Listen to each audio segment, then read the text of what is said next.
Welcome to today's episode of the Insurance, Life, and Everything in Between podcast. My name is Adam Brsan. And I'm Chris Smith. If you've yet to do so, hit that subscribe button so you never miss another episode. And if you love this podcast, don't forget to share it with a friend or colleague. We greatly appreciate your help and support. So today, we're going to talk about actually selling things. We're not just going to hand out products. We're not just going to enroll people. We're going to talk about being a salesperson, because as much as what you do is not exactly that, it's also a little bit of what you do. Nick, why don't you introduce today's topic, since it sounds like one you had requested, and then we'll tackle it together. But Chris, I don't like selling things. I want to just enroll people in stuff. But am I going to have to do this now that the world is changing? Do I have to sell? Yeah. Medicare's changing. Medicare's changing. Medicare's changing. Medicare is changing, and not for everybody, not all the time, not in every state, not in every market, but in many states and in many markets, benefits are going down for Medicare Advantage plans. Prices are going up for Medicare supplement plans and prescription drug plans.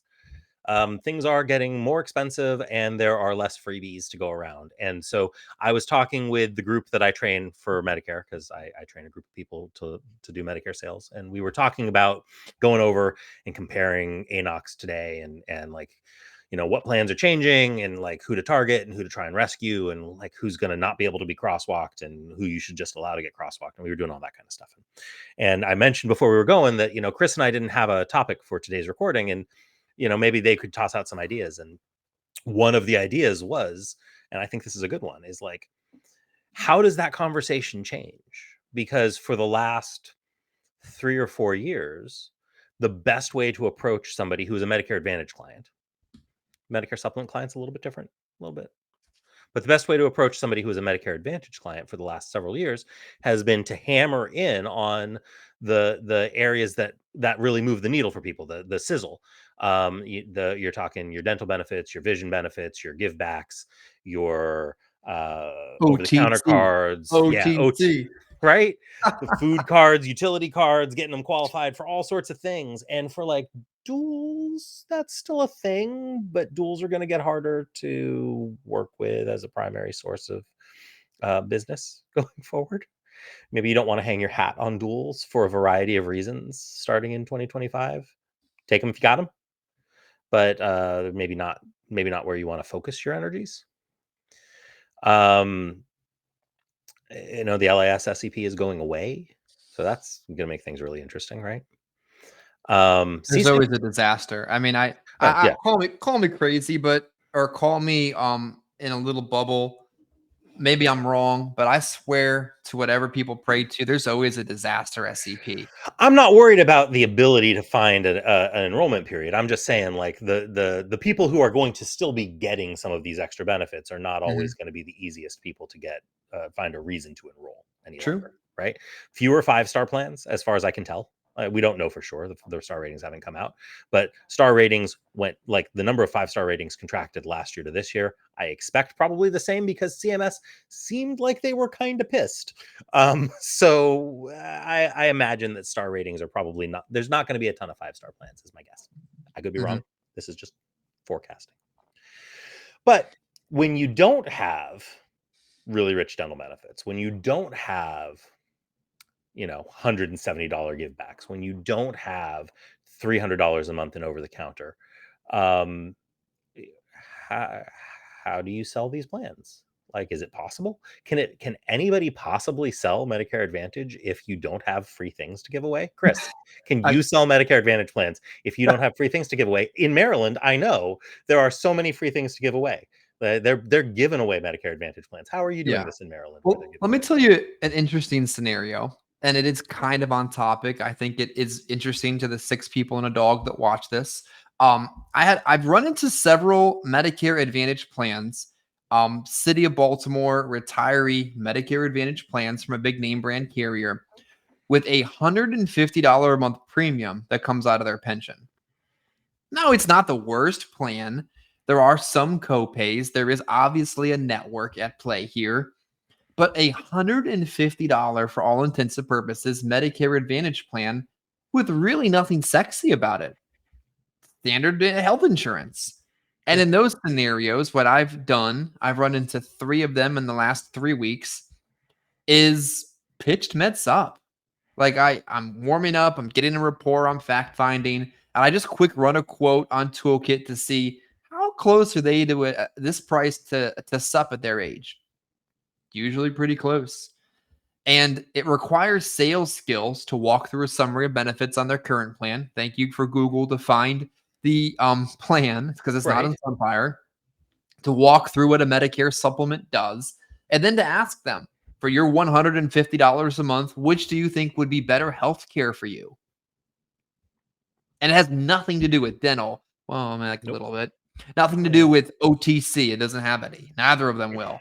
It has all to do with salesmanship and an explanation of a logical comparison. That's selling. Yeah. The reality is what we are actually doing is selling health insurance. It's actually health insurance. The most important part of the Medicare plan should be the healthcare that you're getting. You know, Mhm. it should be your ability to see a doctor without it bankrupting you. It should be your maximum out of pocket cost. You know, I can tell you, and I don't think it's a national plan, but like I sold a Humana PFFS plan the other day to a Hmm. long-term Medicare supplement client because I started selling med subs. You know, I've been selling med subs for a decade at this point. I have a med sup client who's had their med sup with me since 2015, and his health has changed. He can no longer move out of the plan that he's in, but his plan rates went up.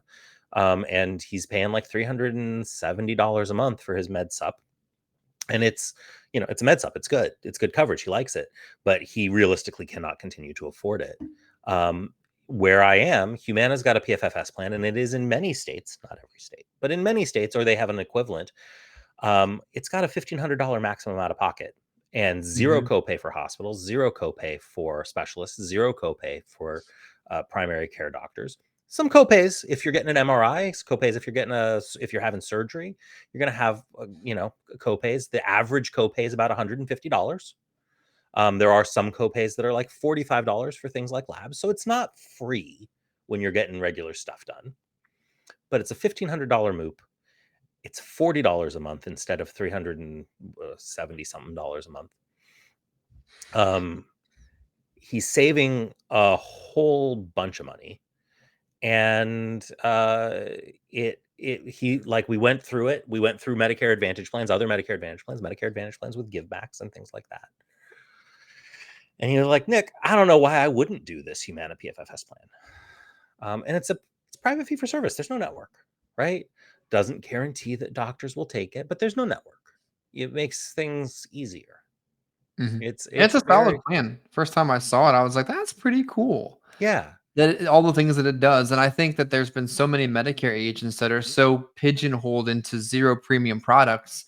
When that starts to become less and less popular, you gotta use your brain, like, yeah, think a little bit outside of the box you've been living in to see what other options there are.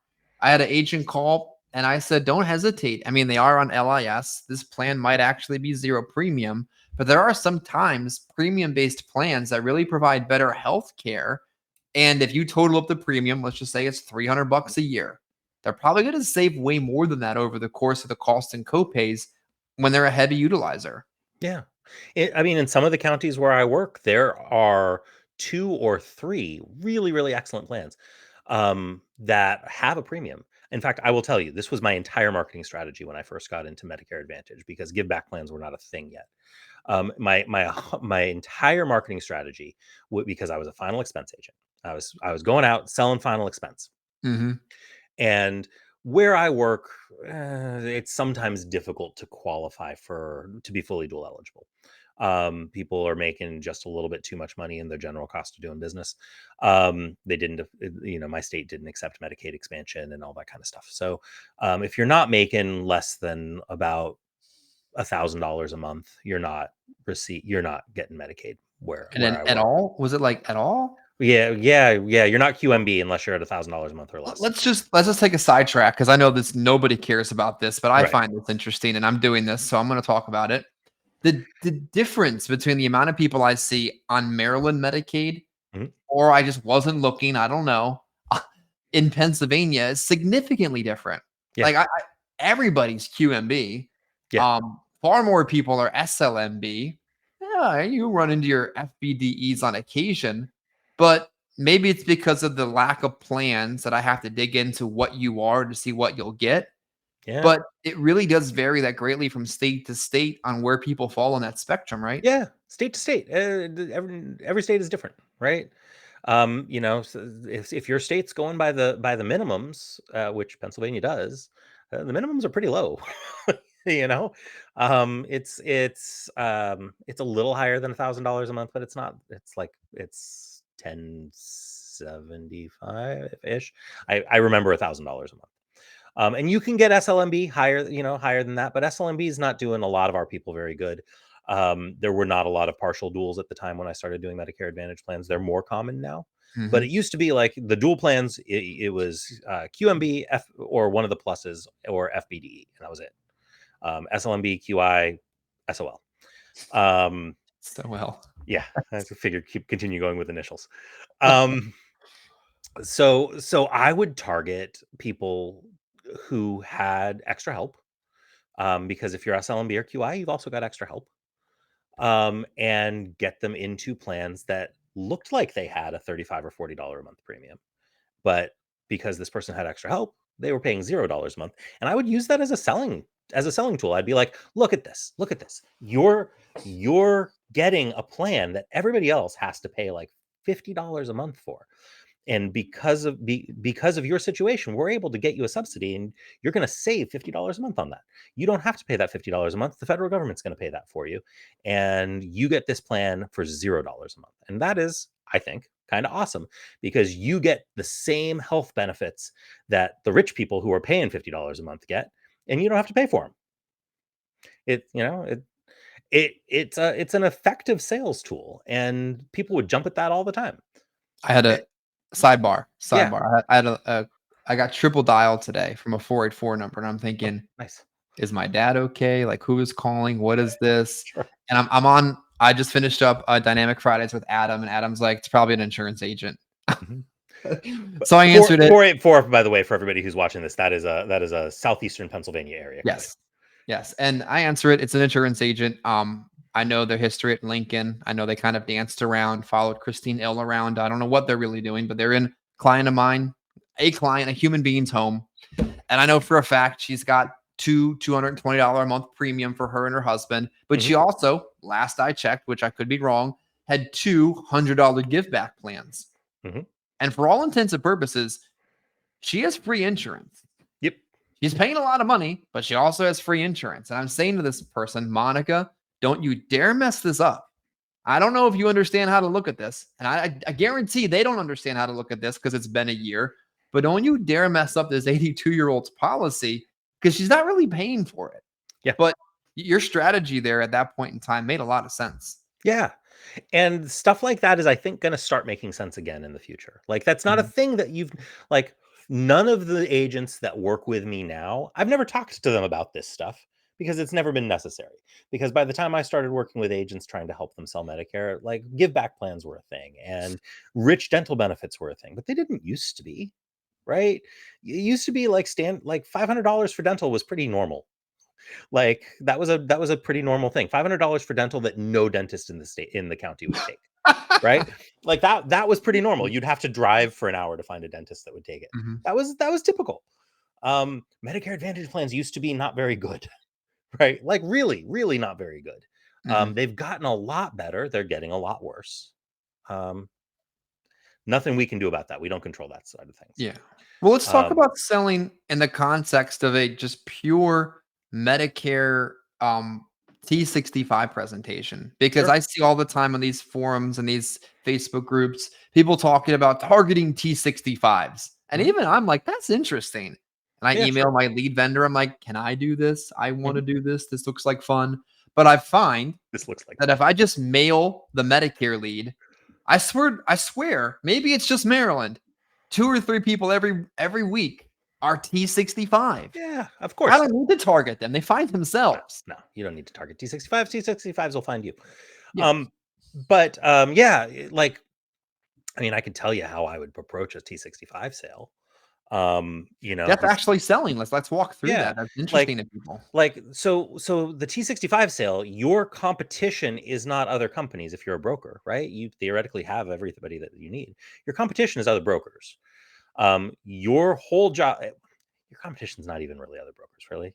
Your competition is people on Facebook that don't know what the hell they're talking about, giving advice, and usually bad advice. Boy, go hang out right around this time of year. Go check out some of the local Facebook groups and watch all the terrible Medicare advice that you see posted. Flat out illegal, wrong, crazy pants stuff that people talk about as though it is absolutely true. Or my favorite, somebody who's got an extremely niche, unique situation. And then they're like, why is this not for everybody? They're like, It's not too big. I stayed on my employer plan because I have a maximum out of pocket of $5 and my employer pays for it 100%. Everybody should stay on their employer plan. Nobody should go on Medicare. Okay, great. Like, it's nice that you work for UPS, but like, that's not everybody's situation. Yeah. But if you're doing turning 65, establishing your expertise and authority is everything. You are the expert in the room. And a lot of that is not about what you say, because I will tell you, experts do not need to explain every detail of everything. You should not explain every detail of everything. No. When somebody asks you what time it is, do not tell them how to build a watch. It is important that you know how, right? You are a watch builder, but you can just give them the watch.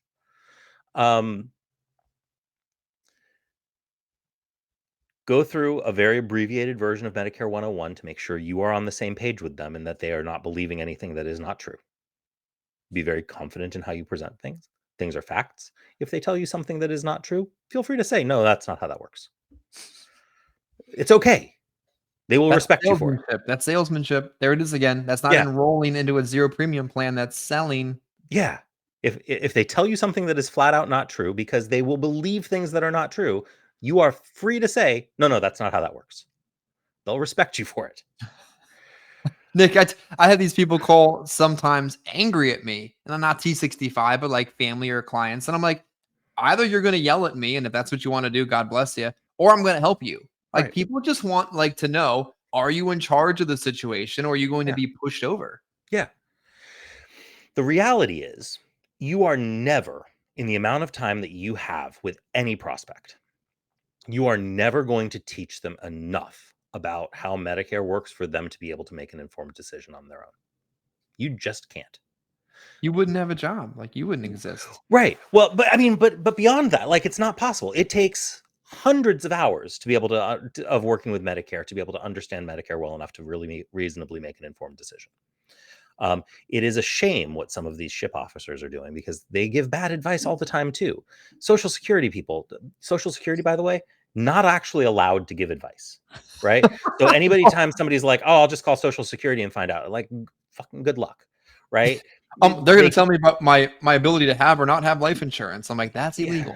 Yeah, they're not allowed to. They'll answer questions yes or no, and they don't know. They don't know the answer. That doesn't matter to them. It's not their job. It is your job. You're licensed. You know. Your job is to make them feel secure. Your job is to make them believe that you know. And your job is to provide definitive, clear, actionable advice. Mm-hmm. I told the Actionable advice. T65 at the end in the early part of the presentation that not taking action really just wasn't an option we had available today, because Yeah. that would leave you in a position that would be unethical for me to leave you in. Yeah. So I gave him the Medicare 101, showed him his card, how he got it. He already had it. I'm like, that's outstanding. Great. And then he responded to a food card lead. Well, med subs are never going to respond to this form of marketing. Foolish. Yeah, absolutely. If they will. Yeah. He needed Medicare. That's all he saw on the form. Then I showed him, here's a little bit about what a supplement does. Here's a little bit about an advantage plan. Supplement's going to cost you somewhere around $150 ballpark. I don't know yet. I'm just giving you an overview. Medicare Advantage, 0 to 30, somewhere in that ballpark. Then tell me which one of these you think you might like. I'll walk you through the next step. And if that doesn't work, we'll back up and look at the other one. But not doing something that I literally wrote down here, no is not an option. Yeah. And then he picked us up like $150 a month, no networks, no issues. You guys know what it is.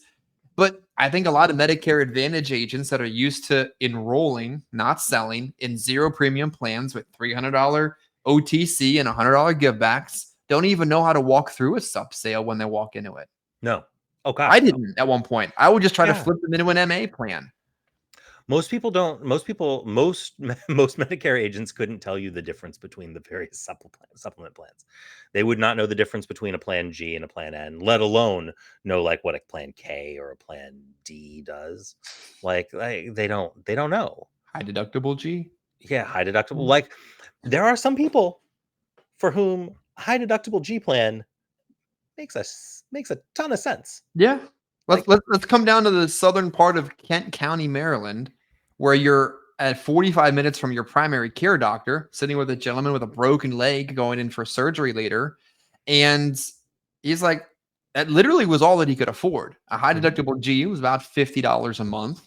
And a Medicare Advantage plan, none of the doctors took, let alone a specialist that he couldn't get to. Like, I think there's so much fun in Medicare when you understand all the nuances and the sub options available, and you're not just trying to shill out zero premium stuff. Yeah. And I get it. You're selling health insurance. Like, let's actually sell it. Let's sell it. Right. And as an agent, I get it. The learning curve of getting to the point where you just know this stuff is steep. It really is. Oh, yeah. And so when you're new, just like one or two Advantage plans and just roll with those. And I get it. I do. I get it. Watch our stuff from a year ago. I get it. Yeah. But the more you know, the better job you can do for your clients. The easier it'll be. Like all of this, everything we talked about, you can do. You watching this, I don't know who you are, but if you're watching this, you can sit down with a Medicare prospect, do a Medicare 101, have them choose whether or not they're an Advantage or a supplement person, get through whatever underwriting you might need to get through if you're doing a supplement plan, or if there's no underwriting necessary, you skip that part. Do the entire app and walk out of there. You can do that in less than a half an hour and have them be very happy. Have them have a very good plan. This does not need to be a long, protracted process. They don't want it to be a long and protracted process. Nobody does. No. They want to know that that you're going to give them the best advice. The entire opening, doing a Medicare 101, all of that, the whole point of that is so that they know that when you tell them what to do, that you're giving them good advice. That's it. Mm-hmm. So if you remember that that's the goal, your goal is to establish yourself as an expert and then give clear, simple, actionable advice. I mean, you're going to sell so much. You're going to sell so much. It doesn't matter what it used to be. What used to be doesn't exist anymore. No.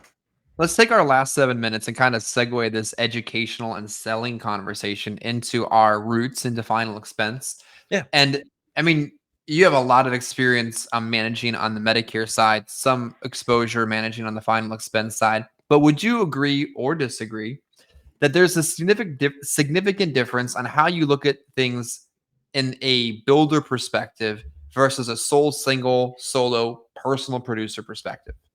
Yeah, sure. Yeah, like manager, like this is the eternal problem. Managers don't think like employees.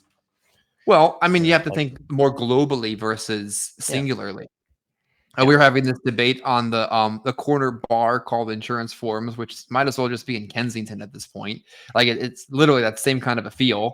And I'm arguing with JD, who I swear, for those of you that have ever read it, is actually a nice and polite person to me in public, is not the same person online. So be it. But I just don't think people appreciate the difference between what it takes to look at a product and a carrier and a concept from a mid-level management perspective versus what you want to sling on your own, not worry about anybody but what goes in your own personal account. Like it's a significant difference, even on the Medicare side, right?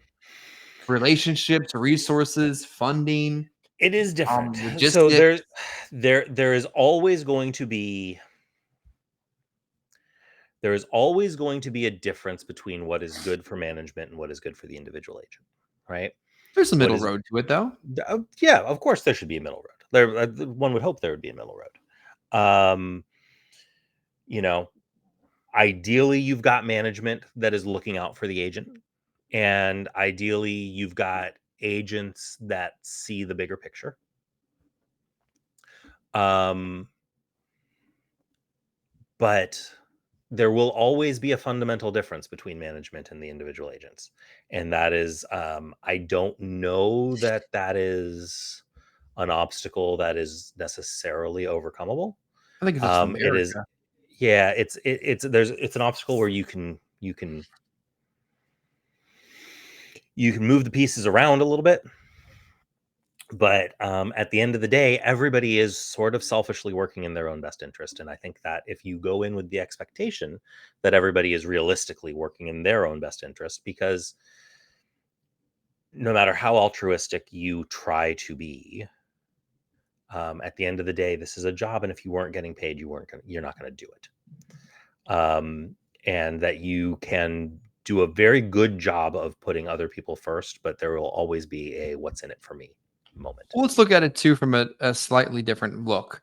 I think there's a difference between a new or first year or second year agent's needs and a established veteran or decades long producer's needs. Sure. Like selling a small mom and pop fraternal with limited to no advances for a veteran agent with an established base, your discretion. Who cares? Yeah. Sell it. You want to get paid as earned at a low comp? Your choice. Yeah. Here's the product. Here's the contract. No, fine. But on that same exact token, that new agent who hasn't developed the skin to sell value over price, who needs to go in there, with an easy process to sell, but isn't getting paid quick or at a high enough level or at a fast enough pace, could easily sell themselves out of the business if they weren't set up properly with just simply carrier portfolio. I would say that the single most important thing for a new final expense agent is being able to get cash flow positive as quickly as possible. Mm-hmm. Also important on the Medicare side, just way harder to do on the Medicare side. But on the final expense side, the single most important thing is to get cash flow positive as quickly as possible. And when I say as quickly as possible, I do not mean in like 2 or 3 months. I mean in like 2 or 3 days. Yes, every week. Like you have to be like that every single week for 2 or 3 years. Because you need to buy leads Mm-hmm. every single week, and you need to spend a not insignificant amount of money on leads every single week. You should be spending like $800 a week or more. Mm-hmm. But like you should be spending at least $800 a week as a final expense agent on leads. Every week in, week out, no exceptions, no vacations, no time off, every single week, $800. The first $800 that you make does not belong to you. It belongs to your leads. It doesn't belong to your rent. It doesn't belong to your electricity. It doesn't belong to anything. It belongs to your leads. Your lead bill is your most important bill. It is the first thing that gets paid. And you need to be cash flow positive so that you have $800 next week to be able to pay your lead bill next week and still also pay your rent and everything. Yeah, I think that is the most important thing. Yeah, and if you're watching this on a Medicare focus and you're out in AEP when what you're doing isn't paying you, you can still sell cash flow products. We did a whole video last year on multiple other cash flow products that you could sell during AEP. Don't get so singularly one-sided focused that you don't think of asking the question, because if you don't ask the question, I'm going to ask the question, and I'm going to unwind whatever you wrote into that home because you left the door open for me. And I will tell you, again, just going back to like benefits are changing. If you're not, especially with the way benefits are changing, if you're not selling people hospital indemnity products, if you're not selling people dental, well, maybe dental is less of a big deal, but like if you're not selling hospital indemnity and you're not offering cancer, you are, in my view, committing malpractice against every single person who you sell a Medicare Advantage plan to. If you're selling a Medicare Advantage plan, they need to have something to indemnify them against the high out-of-pocket costs of a hospital stay. Because have you taken a look at what hospital costs are looking like on most Advantage plans right now? Have you taken a look at what maximum out-of-pockets have gone up to in most Advantage plans? I mean, people are going to end up with, $10,000 or $15,000 a year, and God forbid they go into the hospital in December, right? You go into the hospital in December and you stay in the hospital for 3 weeks in December, and it rolls over in January, and boom, you hit your maximum out of pocket all over again. The reality is it's your responsibility to ethically, morally, and professionally show people their options and move their ass to action. Do they have to take it? No. But you should show it. Just as much as you should offer the accidental death benefit rider. It's an option. If you didn't offer it, that's malfeasance. Do they have to take it? No. But if they didn't know they had an option to take something that you had to offer, you're not really holding up your end of the bargain. Yeah, it is important. It is important for your client. It is important for you. Like those plans pay you, right? You get paid. It helps. Dental insurance, for God's sake. Yeah. Who would have thought? Listen, man. I'm fully as earned on dental insurance. I'm making like $70 a month in my dental insurance, like $3 per person. But hey, yeah, well, do it. Dental insurance pays eventually. Pays your Netflix bill. Yeah, absolutely. There we go. Yeah. Well, hopefully you guys got something out of today's conversation. Don't be afraid to sell. And if you are afraid to sell and no one's teaching you, ask one of us. Our contact information is available across the social media platform. And I do have one favor to ask. Comment below. We have plenty of subscribers. We get plenty of views on Facebook, plenty of views on YouTube, but we don't get nearly enough comments. If you got anything out of today, if you just want to say hi, if you want to put the period sign in there, I don't care. But if you're watching this right now, I need you to drop us a comment below so the algorithm does us some damn justice. Thanks for watching and commenting. Bye now. And this concludes another episode of the Insurance, Life, and Everything in Between podcast. If you like what you heard, don't forget to subscribe, share with a friend or colleague. And if you have any comments or suggestions for future episodes, please leave those too. Any input is greatly appreciated. Thank you.